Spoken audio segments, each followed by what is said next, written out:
Hi fam, it's Dylan's mum Deborah. This is Dyl Friends. Oh my God, we've killed Michael Jordan's dad. I won the first Brownlow. The problem with that was I wanted it again. Hey Jared, delete the tweet. No, we're not here to break news. This is an exclusive. It's so silly looking back on for me because I remember just feeling like I'm not needed. I couldn't, in my wildest of dreams, imagine that we win the flag at the end of the year. Damo's a lot funnier than people give him credit for. Hugely funny. But Andrew, a little message came across his phone and it was, give Job his Brownlow back.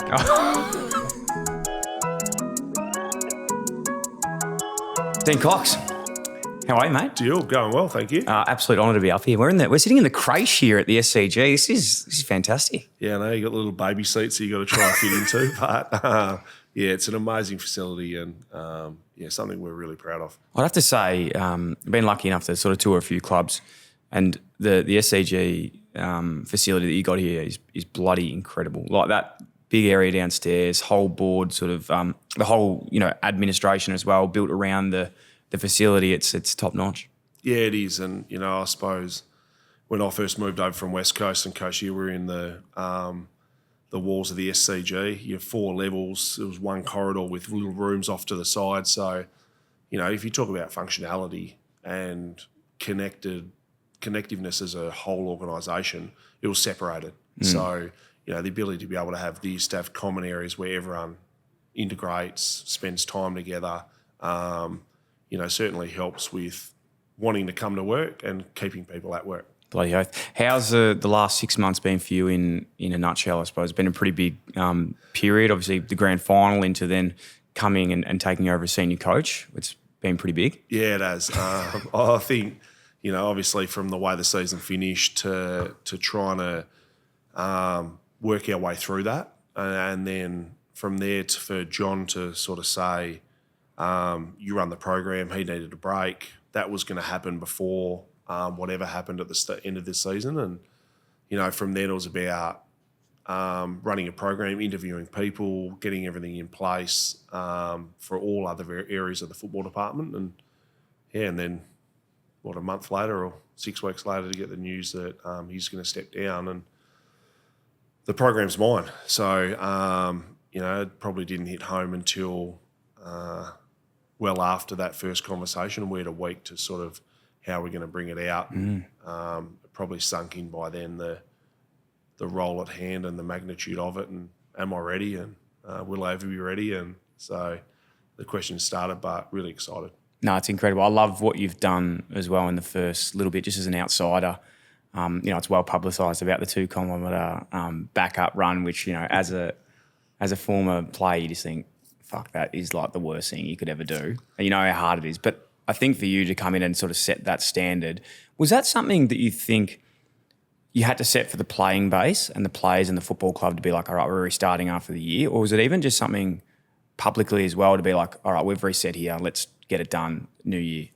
Yeah, I think one thing I wanted to try and implement with the playing group and something that I've always sort of thought about, the best teams and, I suppose the sustainability of success, and why does Geelong, why does Hawthorn, why do Brisbane, why do sides have this? And, and for me it's about, their ability to be able to, they're really mature football teams. And from that came the ability to be able to problem solve and then adapt and manage moments within games. So I just wanted to, first of all, see, I said to the players, I won't do anything with you guys I haven't done myself. So I've done those 2 2Ks, and they are extremely tough. But for me, it wasn't about the second 2K. It was about the time in between and to really watch a group about how they're going to respond to that.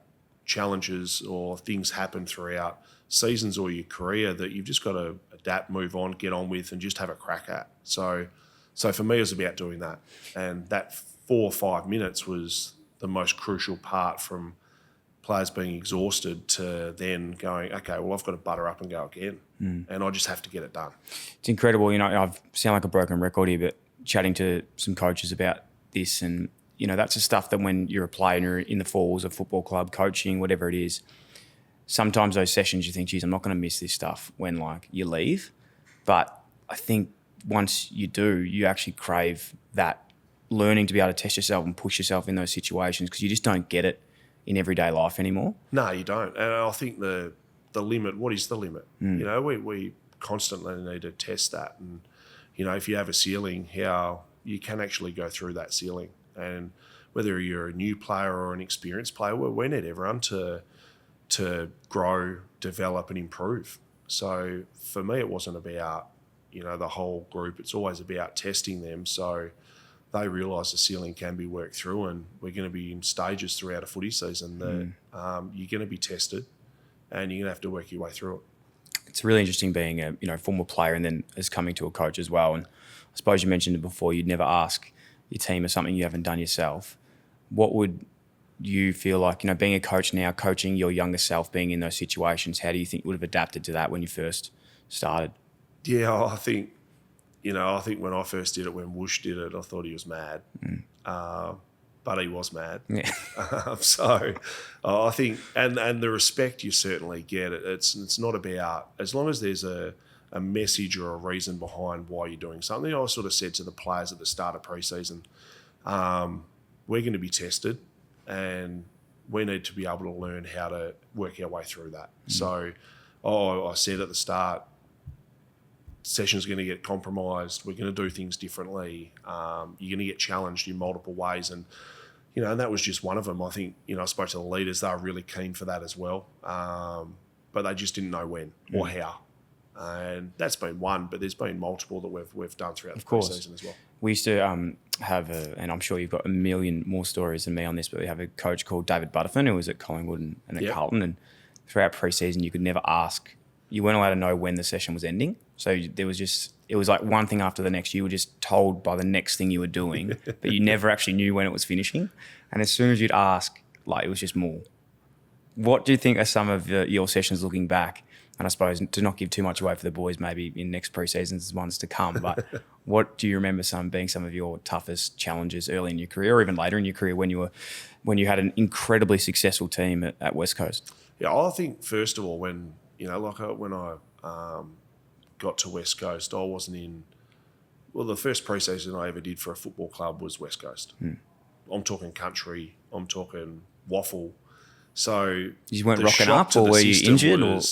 Well, Dampier Sharks, when you were doing a pre-season then, it was like we're going for a run along the beach from the Oval.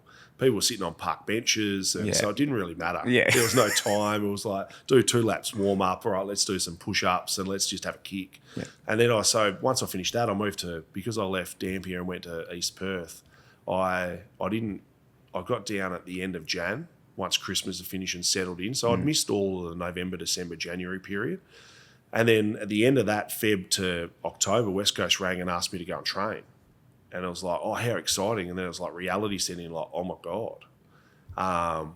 And back then, first-year players and all that, now they come onto a list and they get managed. Whereas then we were training for a spot on the list. And I wasn't nowhere near in the physical shape of doing any sort of form of time trials, 400s, 1Ks. I had no idea. I'd just go for a run. I'd just go for a 3, 4, 5K run, self-paced. So that was a massive shock. So then Ken Judge at the start, once I got put onto the list, they made the big blokes and said, all right, before every main training session through pre-season, or every Wednesday, we had to do a 2K time trial around the Oval, and then we had to get under 7 minutes. You had to do 2 of them. And if you won one, we got 7:10 or something, not good enough. 7:02, not good enough. So then it took us 2 other times after that. But we'd finish the 2K, and then it'd be, all right, all the other boys come out, now we're doing our main session. So you just got to get through. So I think from then, once that pre-season's finished, it was like, all right, well, I'm going to make sure I'm as fit as I possibly could be. Ran on days off to try and bridge the gap between what an AFL player needed and then how to try and turn that into a strength. Let's talk about that. Let's go into your footy career, because I suppose that gives us a lot of insight into who you become a coach and why you even wanted to become a coach. As I mentioned before, that that West Coast team in its prime, still to this day, like posters on the wall type stuff. Cox, Kerr, Cousins, Judd. It's still spoken about a lot. Who did you gravitate to in those times? Like who? Not so much showed you the way, but I suppose coming from a base of not knowing what it was like to be an elite AFL player. How did you adapt? Yeah, I think and one thing you always do is you always look for role models, or you always look for. And I was fortunate. Well, I was a West Coast supporter when I was young. So when I first got to the club, there was still Guy McKenna, Dean Kemp, Glenn Jakovich, Chris Lewis. The list went on, as well as obviously Drew Banfield and then Ben Cousins and the like that were coming through. So I had some really fond memories of watching these guys play. And when I got there, I understood why they were so successful, and the attention to detail and time they spent on their own career was phenomenal for a young kid. So Drew Banfield's a perfect example for me. So a lot of people sort of think, they go, oh, you look at Cuz and certain people and the way they did things, but it was sort of the older guys at the back end of their career that set the standard. And you talk from him to Rowan Jones to Josh Wooden, players that didn't play a lot but had really important roles, and they were ones that set the standard. And then when myself and Chris and Daniel and these come through, that's the way it was done. So you had to train hard.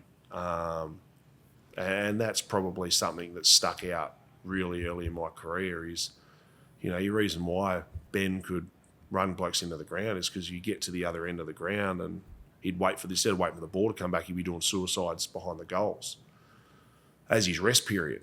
So it was like, oh, wow, these players are at the level they are because of what they put in. Wow. Do you remember your welcome to AFL moment? Like, who did you come up against early days? The first game I actually played, quite ironic, my dad was born in Sydney and I played the Swans on my dad's birthday. Oh, wow. So that was game one. I think, and was he born in Sydney itself? Yeah. Because I've got a really, people are going to hate this, but I have a really interesting fact. Because I'm obsessed with jacaranda trees. Okay. The jacarandas all around Sydney? Yeah. And I've always wanted to tell someone this that was born in Sydney. But from I think I learned this at a pub in all hours of the morning, but apparently whenever babies were born, the midwives would give the families jacaranda seeds to plant trees in Sydney. So that's, your old man might have a tree in Sydney. There you go. So now you see jacarandas, you can think of that. All right. Unreal. Good fact. Yeah, good fact. You learn at a pub as well. Yeah. Just talk about trees at the pub. So that's probably one. And then I think it was funny at Subi, because back in the day when you were starting out your AFL career, you'd spend a fair bit of time on the bench, like a lot of time. And it'd be like almost like you'd have to get up and run to just the bench so the coaches saw you actually were still there. In the jacket. And it's like, so I ran up and down the boundary line. I reckon as I started to get playing, and some guy sort of stood up and just sort of started a bit of a chant, like a 1, 2, 3 on your Coxie. That sort of turned in from one bloke to his son to a row to a bit of a bay. And I sort of reflect back on that now thinking, all he was probably trying to do is to cheer me up. But I'm just running up and down this boundary line so often that I actually need to cheer Dean up here and start a bit of a chant. So that's probably an obscure thing that happened. But your first game and probably your first couple of years trying to work out where you are. It's always enjoyable. What was, that period where you probably felt that the team was sort of clicking together as a bit of a midfield group? And I know, again, Kerr, Cousins, Judd and Cox yourself is synonymous with AFL and is always going to get spoken about to the end of time. But there's a lot of other guys that played roles in there. How do you think you sort of formed so well together as a midfield group? Yeah, I think we probably all come through together at the same age. Like if you talk about, we had Andrew Embley, Michael Braun, Chad Fletcher.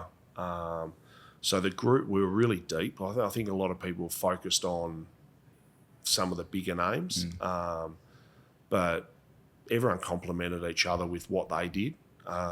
We went and targeted and got Tyson Stengline, which is really important for our playing group. When you need a bigger body, hold down a spot and allow the other ones to go from inside to out, he complemented our group really well.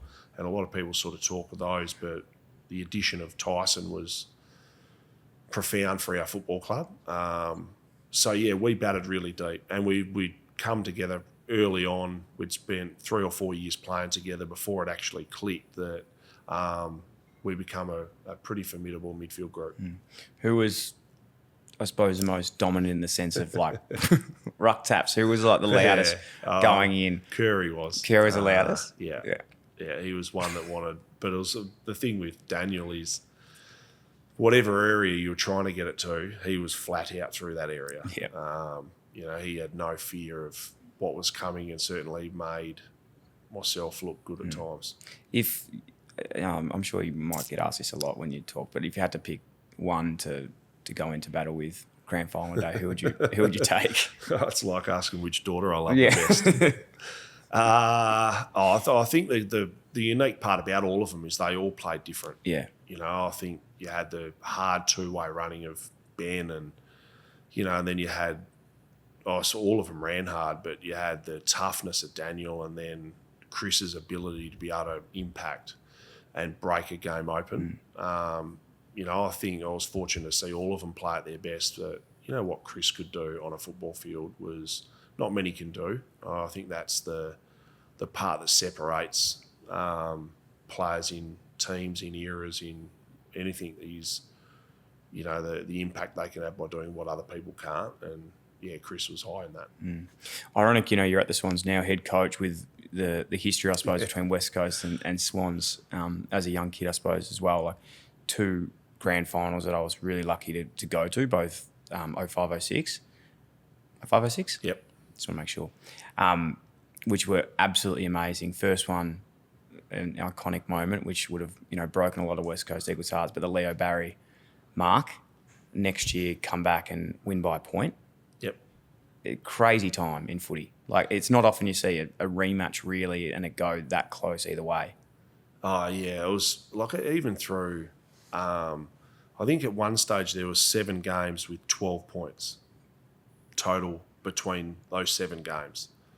So, like, even if you talk about one that through the year, the first final in Subi, we won by a point, lost by 4, played again through the next year, and then the finals again, both ways. Round 1, 2007 was 1 point.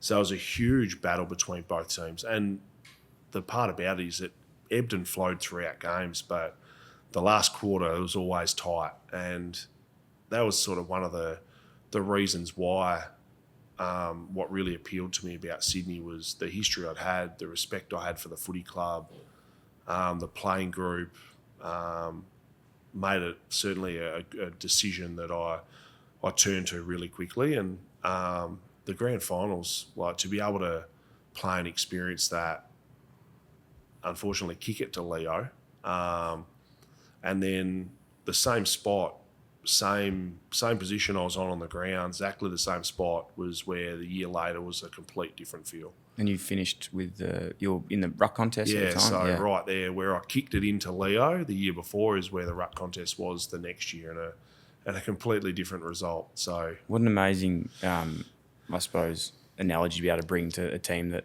you're coaching at the moment, like how quickly things can change. I was even thinking about this the other day, weirdly, with Jagger Smith, who's just unfortunately gone down with his ACL, and then you look at someone like Will Ashcroft from Brisbane, who does his ACL, comes back, wins a flag, and a Norm Smith a year later. Like 12 months can just completely change. Oh, yeah, for sure. And I think that's with everything. I think there's moments in time that we can't change. I think one thing you realise is that there is another moment coming up. There's also, the team that we played in the grand final won't be the same team we play round 0. I think every coach has said it that, the team now when you finish will be completely different from when we start the next season, personnel-wise as well as obviously what we do as a football club. So, I suppose that brings hope. That brings, a lot of opportunity to players to create their own story. And that was one, obviously not the way we wanted it to go. And, but that doesn't mean you can't write a different one. So we need to get onto that. Are you big on narratives as a coach? Like, do you like building, I suppose, storylines throughout the year, or get inspiration from any sort of journey that you like to take the players on? Oh, I think you have to be a good storyteller. I think there's also moments between you don't want to only be that either. Yeah. So do I have a way I want to coach? Yes. Will that change, evolve? Will I adapt through the time? Yes. Will I get it right and wrong? I'll get both. Sometimes I'll get it right, and sometimes I'll get it wrong. One thing I want to do is to actually have an attempt at, whether it's different themes, whether it's narratives, stories, that'll change all the way along. But one thing I do know is, you got to stimulate a group for a long season. They are tough encounters. You got to keep them as fresh and mentally sharp as you possibly can. How have you found, I suppose, a pet peeve of mine in the AFL system, I suppose, especially in Victoria, and I'm certain in Western Australia and Adelaide, those smaller towns where there's two teams and it gets heated around the outside noise of media. And we saw with Simo last year at West Coast how full on that was. But even to an extent, when I was at Carlton, you can see like the media can sometimes infiltrate the four walls of a football club and, coaches, CEOs, and you start believing that. Yep. How do you keep everyone on the same page and almost keep that calmness of we're on our path, we're on our journey without being reactive to things that happen externally? Yeah, I think, we're fortunate here to have a really stable board and CEO. So I think, I think the messaging as a football club is similar to mine. I'm a part of that. I think the stability in that process is really, like people say stability might not be great for success. I sort of, think the other way. I love seeing that we've got a president that's been here for over 20 years. We've got a CEO that's played but also been a part of administration for a long time, and a football manager that's now a CEO. So, I love the fact of that, and we have constant dialogue about where the club's at. So I think once we know where we want to get to, and, it'll be rocky at times, but, they've been fully supportive of me so far, and, I can't speak highly enough of the messaging that hopefully, when things do get tough, we've got everyone's back and we all go in the same direction. Coxie, as we mentioned, you've been sort of a very good resume in football. You've been able to sort of see a lot on the coaching side and also playing side as well. Mental health is such a big thing in the game. It's always been a big thing in the game now. I suppose it's extremely prevalent at the moment. How do you see, I suppose, in your time across your journey in footy? I think it's dramatically changed. The stigma around it, I think, from when you first started to talk about how you're feeling, or, to deal with any personal problems, were sort of partly seen as, oh, they'll deal with it themselves. And, I think the ability to be able to raise awareness, and, we've seen over the past period the impact that it can have on lives, and unfortunately lead to the worst possible outcome. And, I think one thing footy clubs do exceptionally well is put time into their people. And, I think for me, it was about building relationships so someone's comfortable to be able to talk about anything. And the conversations you want to have is at the start, not about the football or the technical side of what's happening, just about them as a person and how they're going, how their family is, how they're coping. And now you sort of notice a dramatic difference with like social media and the influence of everything that can happen now. We didn't have that when I first started. So it's about trying to find time that you can allow and put a part of your program that there is a check-in, and it's really important to be able to make sure that you don't just have a resource and just think, oh, yep, they're over there, they'll go and see a player about a certain thing, or a staff member.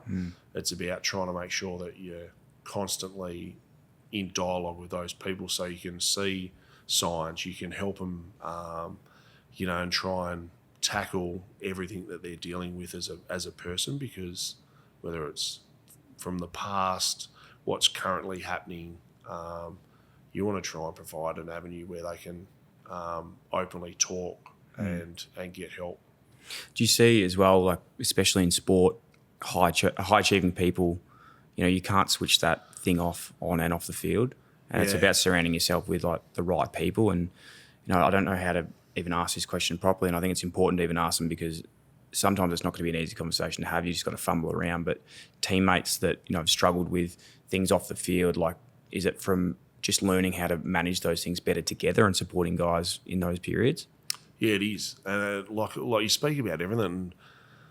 No conversation is easy when you're talking about decisions people make or the life that people are living. I think once you can try and dive into that and then open it up, then it becomes a little bit easier for them or for you to understand where they're at. I think that's the hardest part. You can never assume by face value what someone's going through. So it is awkward. And that's something that I try and do with our players is have a check-in about how they're going, and hopefully you've built enough rapport and respect through getting to know them that they will open up if there is a problem. And if there is, well, how do we try and help in the best way possible? And, the football is the last part, for mine. It's, if they're playing good footy, it's probably because they're in a good headspace. I think even talking about that the way you have, it shows that, it's such a good example for young people, coaches, players, everywhere that, if it starts at the top, it can infiltrate its way through to the whole list. In saying that as well, like what then do you do to look after yourself the best you can? Yeah, that's probably something that I probably need to do. Because this is a little bit right? better. Yeah, because other people like yourself, you want to help everyone else, but yeah, you got to help yourself. Yeah, for sure. I think, and that's the part of being able to try and, to try and read, to really switch off. I think the biggest part I've sort of found is to be able to stay present and how to be able to really interact and enjoy my time at the footy, but also family when I get home. And, whether that's go for a walk before I get in the door.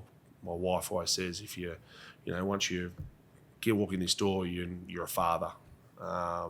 So, to be able to make sure that you're in the correct headspace. If you need to sit in your car for 5 minutes, do that. If you need to go for a walk before you walk in, actually, I want you to come in as Dean the dad. So, yeah, I've got to probably try and manage that a little bit better. But, I think we're in an industry where we do spend a lot of time focusing on others. Is there any sort of crossover of issues that you're dealing with at work and then dealing with at home with your daughters? Yeah, I think I could probably, some of the attention span at times is, trying to work my way through paying attention to actually when I'm talking to them. But I think, and that's the good part is so the thing is with footy clubs, we get older, the people when they first come in the football club stay the same at 17, 18. So the gap gets greater. So, I suppose it's about trying to navigate my way through home with experience I've had at footy clubs and vice versa. As the girls will get older, how do I understand what they're doing, which I can implement into our young players when they get on a list? So hopefully they can both work well together and I can manage that the best way Learning more possible. about TikTok and all that. Yeah. Someone sends me a TikTok thing and I hit it and I can't open it. So I've got to go to my daughter's phone and go, all right, well, this is what happens here. And then I'm going, okay, these players are doing this, but that's the way it is, and embrace what it's all about. Dumb question, maybe, but I think it's interesting because I feel like a lot of people's perspective of what a coach actually does is different and varied. How would you explain what sort of coach you are in terms of even just the little bits broken down and explaining, like, there's obviously specific line coaches, then the coach is sort of managing the coaches to what to coach the players.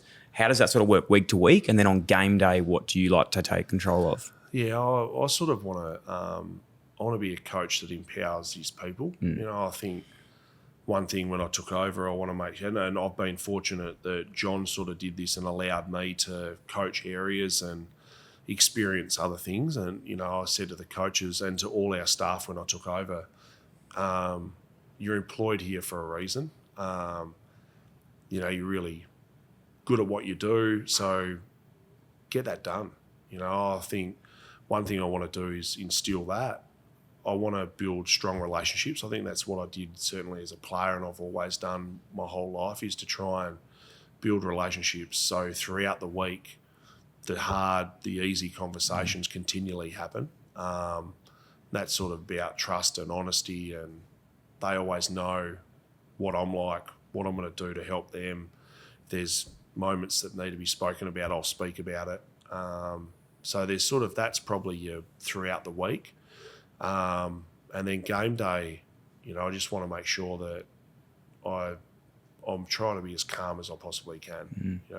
Players want to see people make decisions. You're put in a position to lead and be a decision maker. So, I want to make sure that, I'm in a position where I'm prepared that I can do that and hopefully have an influence that way. And if I don't, I'll put my hand up and own it. Are you going to be a box man or a bench man? I think I'll be up in the box to start with. Yeah. I think. And what is the actual benefit of that? Both. Sorry. Yeah. I think I'm certainly sitting up, and some people have their own preference. To be able to collaborate with your other coaches, that's really important. You want to try and I want to allow them to continually question, throw ideas up, make decisions themselves, and then talk about what's happening. Probably the view is a little bit easier. You can actually see the game, and I suppose down on the bench, I've been a bench coach when I was at West Coast, and the interaction with the players is great. So, mine's about find my feet, but if at any stage I need to go to the bench, I won't hesitate to walk down there and interact with the players. What do you like going to? Like, what's your number one sort of stat that you think the game sort of won and lost in a match? Do you look at something that's pretty prevalent for yourself? There's a few that I'll sort of look at. If I look at the time in forward half's really big. We want to be a front half team. And then metrics to the way you defend. Like is it covering switches, is it uncontested marks, is it rebound 50 to inside 50, the metrics that sort of work out your defensive shape and how you're working that way. And then the contested possession one's always a big one for a lot of clubs. A lot of success indication comes off that, but it's made up of so many metrics that a lot of people think the contested ball is you and me just going flat out at each other. There's obviously free kicks, contested marks, loose ball gets, hard ball gets, gather from hit out. So it's quite broad. So really what we're doing, and the ground ball part is a really important part of the game. Where are we getting over to outnumber and support? So that's probably one I'll look at very closely. Do you have a pet hate stat that you just pay no attention to that other people love? No, I'm not sure. I think I did have one coach tell me a long time ago when I was playing that said, the team that has the most running bounces actually wins the game. So I actually haven't looked at it, but I'm kind of thinking, geez, not many two people have bounces. Or if that's a case, I might tell my players to bounce 3 or 4 times in 10 metres. Finishing up your playing career to then coaching on the bench at West Coast, what was the decision around getting into coaching? Did you see it was always going to be a transition for you to do that? No, not at the start. I think at the start and probably midway through your career, you're trying to establish yourself to play. Yeah. And then from there, your perspective on teams and that changes from a leadership position to you need someone else to help you to get to where you want to get to. And I suppose midway through towards the back end, my real passion come from Nick getting drafted. So I think the idea of a really raw, hype draft pick playing in the same spot, a lot of people probably see that as a threat or your chance that you've got to train harder and do what you need to do to keep your spot in the team. I think I always put pressure on myself that I wasn't competing against one person. I was just trying to be the best in my position. So when he came in, it changed my perspective to how do we teach, work together, complement each other. And I think starting to really understand Nick he did things different to what I did. And people were always saying, why can't he do what you do? And I'm going, well, I can't do what he does. So trying to help Nick become the all-round player where he could impact frequently really started to, I got a lot of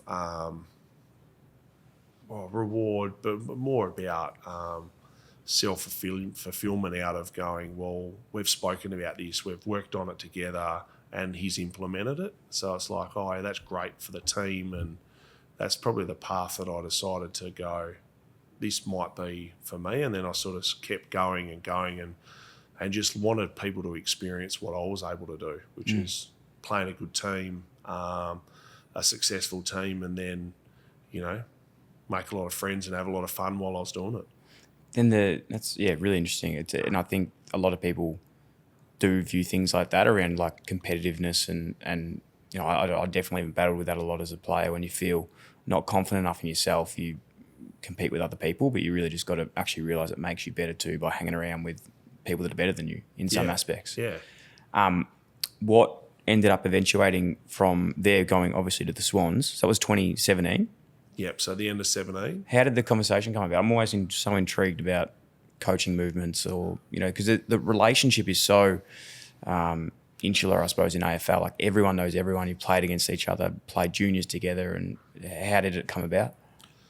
Yeah, I suppose we got to the end of the 17. We lost the second final against the Giants in Sydney. And then, as you do when you finish a season, you go through your reviews, and a few of us were out of contract, and then I had a phone call from Geelong to speak to them about the possibility to move and maybe coach under Chris at the time, and then a day later I got a call from the Swans. So it was sort of you have two amazing football clubs.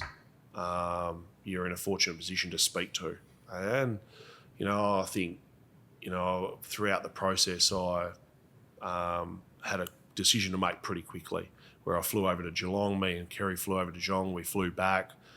The next day I flew to Sydney and flew back. And it was about, what was a family fit. And, I thought Sydney was the option to do that. They intrigued me as a football club playing against them. Chris and John were both, coaches that hadn't coached under the same program. Like if you talk Simo under Hawthorn or Clarkson. So to learn from multiple people was a big thing for me, about how they do it differently. And, so once that decision, I sort of get home, we're flying back from Sydney, and I think Kerry sort of thought it was real as soon as we got on the plane that my decision was made. And we just had to ring West Coast and ring Geelong and then ring Sydney and say, I'd love to come here, and thanks for the opportunity elsewhere. Bloody, it's so interesting. I love hearing about like the potentials of what could have been in certain situations. But it seems like, this was inevitable to sort of transpire this way. With the relationship with Horse, how has that been over the years? Obviously, there's a close working relationship there that's been, super successful. What have you learnt from him, and how did the conversation come about of not the succession plan, but the handover of the reigning of coach? Yeah, I think, I'm not sure what sort of clicked with me and John. It was from the outset, obviously I admired what he did as a football coach, and, part of a program that was trying to embed itself in a different market. That really appealed to how you got to get the bigger collective of an actual organisation to work together. And then, I suppose throughout just the opportunities he gave me, to always learn and look and listen to everything that was happening around what he was doing. And then, I think for him not to feel threatened about other coaches, to bring them into meetings, to other opportunities that what a senior coach does, that certainly helped. So, I think our relationship still is as strong as ever. I'd always spoken to John and the football club about if the opportunity, I want a senior coach, they knew that. And then if the opportunity ever arose, I'd love to stay in Sydney and coach here if I was able to. If that wasn't to be the case, I've said openly to him, if it wasn't to be the case, well then I would reassess and look at other options after that. So, that's probably the best thing is we just had open conversations all the way through. He was willing and the club were willing to put me in positions where I would experience, present to the board or to do something, run a program, run training, do an off-season, go through the draft, to be able to be as ready as you could. And then, I got the shock phone call. We were off-site. John was supposed to be away until January. And then, got a phone call from Tom Harley and he said, "Oh, whereabouts are you?" I said, "Oh, we're doing our game plan stuff off-site with the other coaches." And he said, "Oh, can you swing by on the way home?" So I was like, "Oh, yeah, no problem." It's pretty casual. And then sort of get here, John's here as well. I was like, "Oh, how you going?" He just got back from overseas. And then from there, he sort of said, "What have you been doing?" I said, "Oh, the game plan." And he goes, "Oh, that's good. How's it going?" I said, "Yeah, we're trying to work our way through it." And he goes, "Oh, you'll need to because it's now yours." So I'm stepping down and then Tom was across the table. He goes, "Oh, I presume you still want to coach." And then sort of we sat there for a couple of hours and just had a chat and spoke through everything about, what it means to be the next coach of the footy club, but also, how we handle the next part, which was more about, not about me being the new senior coach. It was more about John and how to respectfully give him the time to say he stopped coaching and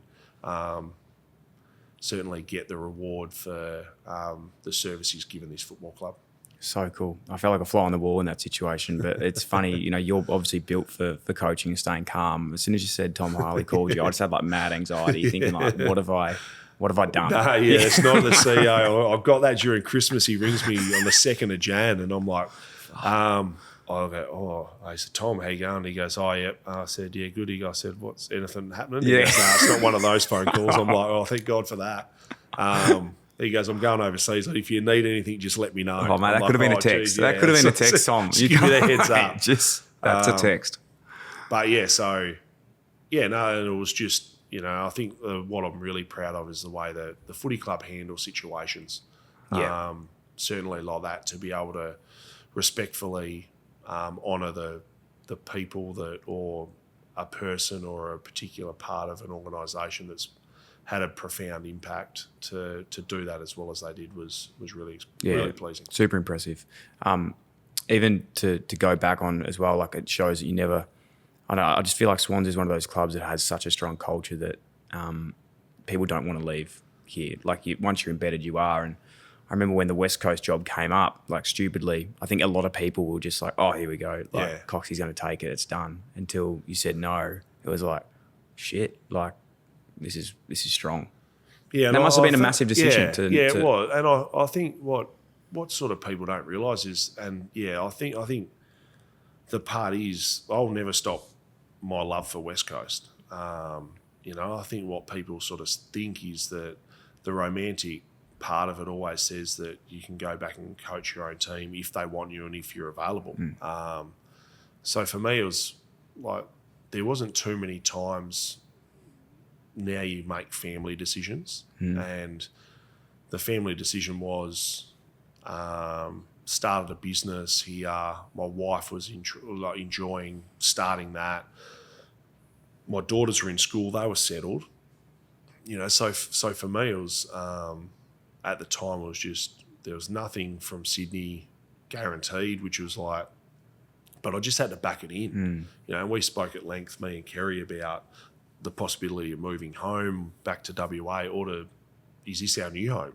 And, we were happy at the time straight away that, this is where we want to be. And if it works out, great. Well, if it doesn't, it doesn't. And I'll apply for another job down the track somewhere else. The decision was quite easy in the end. It's huge. I think there's something beautiful about like living where you're not from as well and being away. But in saying that, Dampier is a beautiful place. I've actually been to Dampier a couple of times. Really? Yeah. One of my good mates used to play at Carlton Blaine Boakhorst. Yeah. He's from Port Hedland. Yeah. And his family live in Dampier. So he's actually living back there now. Oh, great. We used to go on like week-long fishing trips Yeah. out to like Montebello's. Yep. And stuff. It was it actually annoys me, and people that listen to the show a lot will roll their eyes at this, but like I get frustrated when people travel overseas when they haven't done Australia well. Yeah, I know. And like if you go out and in the ocean off Dampier and Craft or like that area, like the whales are like seagulls. Like you get sick of seeing them. They're that beautiful and big. Like they're just great. It's just some of the most beautiful land you'll ever see.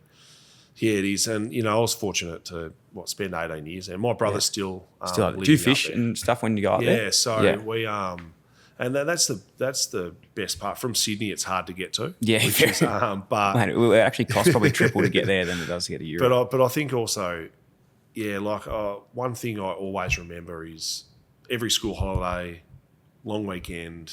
My parents sort of they built a shack on an island in 1977 that sort of has expanded a little bit to sleep 12, 14 people, run by a massive generator. Wow. Is this off the so coast? it's 15 kilometres offshore. So, and that's the place where I love going to. It's like your happy place or somewhere that brings back so many memories. So I try and get back there as often as I possibly can. Becomes harder now. I love taking the girls there. My brother's got 2 young kids.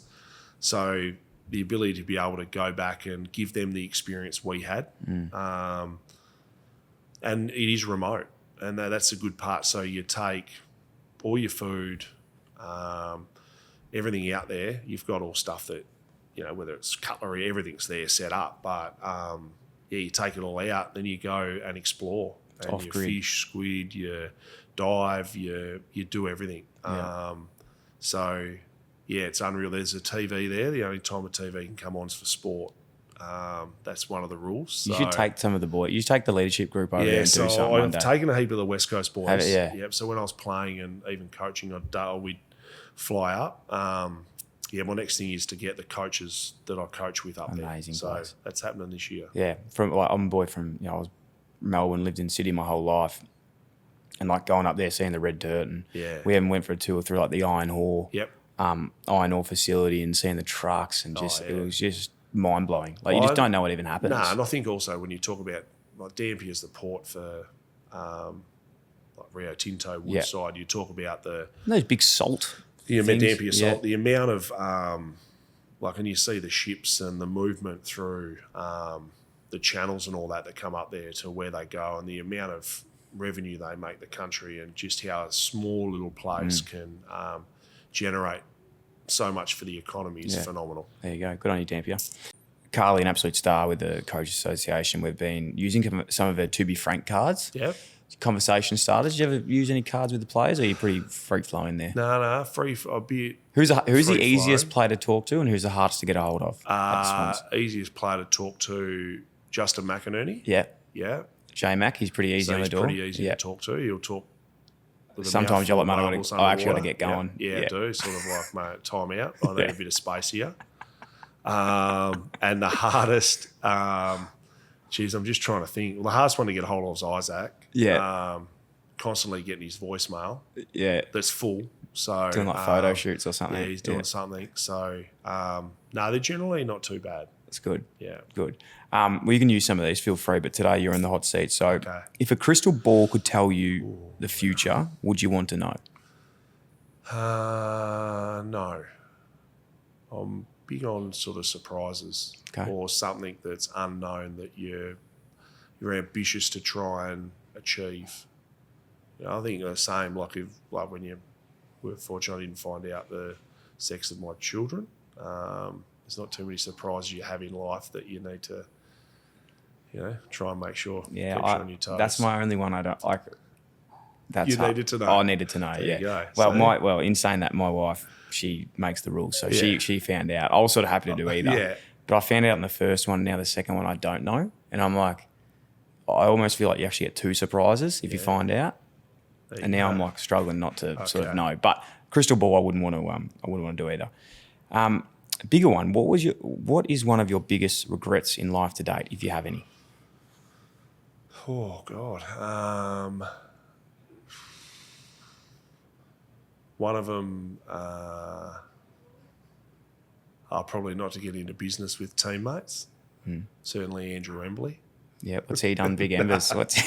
Not much, other than not contribute anything. Okay, so you So are in that's a business with regret him. to go into that sort of stuff. Yeah. Pretending he's a chef and try and open a restaurant. Did you do that So with him? yeah, tried that. That's a regret. Straight off the bat. Where's the restaurant? It's It's not. in Claremont. It's no longer existing. Yeah. Sort of Embers Okay. made all the profits. So, Yeah. unfortunately, that didn't work. But no, I sort of don't. I think all things you have or you do, you probably have to learn from. I sort of, do I regret? No, I don't regret a hell of a lot. It's good. Saying that restaurant may have failed, but I've heard you actually opened another restaurant in Sydney. I have, yes. Well, I haven't opened it. I've taken one over. You've taken it over. So it's a bit of an interesting sort of journey to be a franchisee of a fast food company. Yeah. So How did that sort of come about? I'd sort of known Jack Cowan for a while. So he's the founder of Hungry Jack's, and So is that an Australian franchise, Hungry Jack's? yeah.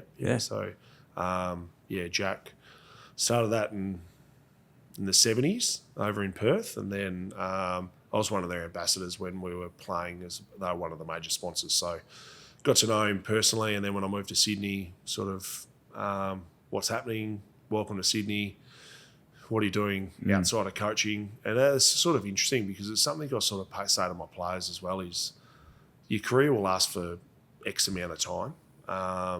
So how do you establish life after playing or life after coaching? I do have a use-by date. I understand that. I'm either going to get sacked or handed to someone else. They're the only two ways out of my position. So, so then that sort of started, and my wife was interested as well at the time. So, I had to go through some training and learn how to run a restaurant and every part of it, from drive-through to front of house to ordering to, So that really stimulated me outside of footy as well. So, started that. My wife's heavily involved in that.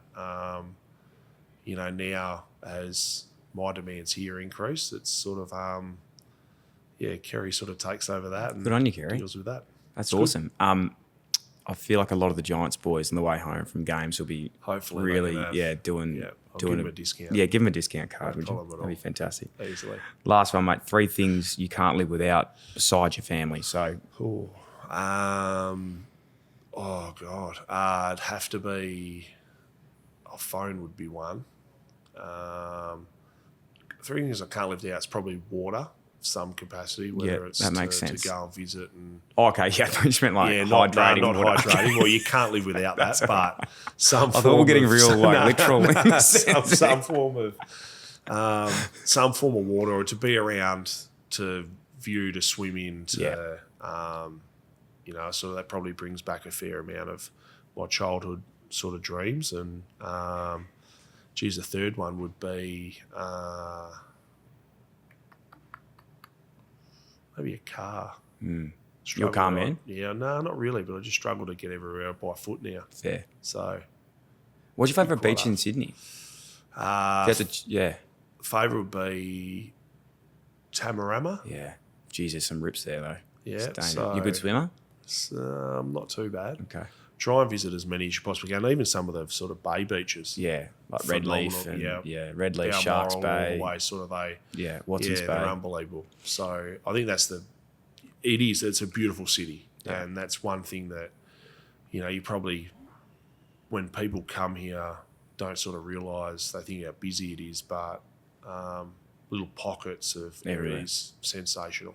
I'm sure you're going to ask me mine, but I jumped What is yours? Well, mine would be Redleaf. Redleaf's beautiful on that side, but I think my favourite, most used one, Bronte's just for the pool. But I'd say, like, if I'm going a bit more adventurous, I'd just love Clovelly, like sitting on the concrete there. Yeah. And on a good day when it's not too rough, you take the goggles and just like swim around, see the gropers, and I think that's honestly the best place in the world. Like, I just love it there. There you go. Love Sydney. Cox, you've been absolutely incredible, mate. I genuinely can't thank you enough for your time. on the pod. Really excited to see yourself give it a crack this year and at the helm and see how the Swannies can go. Give us just one player this year you're looking forward to seeing that maybe isn't in the your stars it's there, but it's come through the list. It's going to be you're excited to see how they go.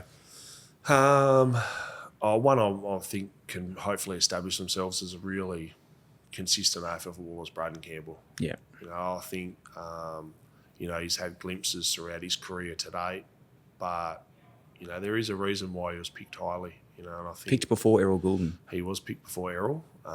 One thing I do say about to things is it doesn't matter where you get picked, it's where you finish. So hopefully Braden he's got a bit of ground to make up on Errol, but he's had an unbelievable preseason. So, hopefully he can showcase what he's got this year. Yeah, I saw there was something on the Swans Instagram the other day. They were saying that he ran a 35.9 kilometre. He's our quickest player. Yeah. So get the ball put under your arm. Go for it. I'll help It's a lot quicker than you and me. No, well, maybe you. Not so.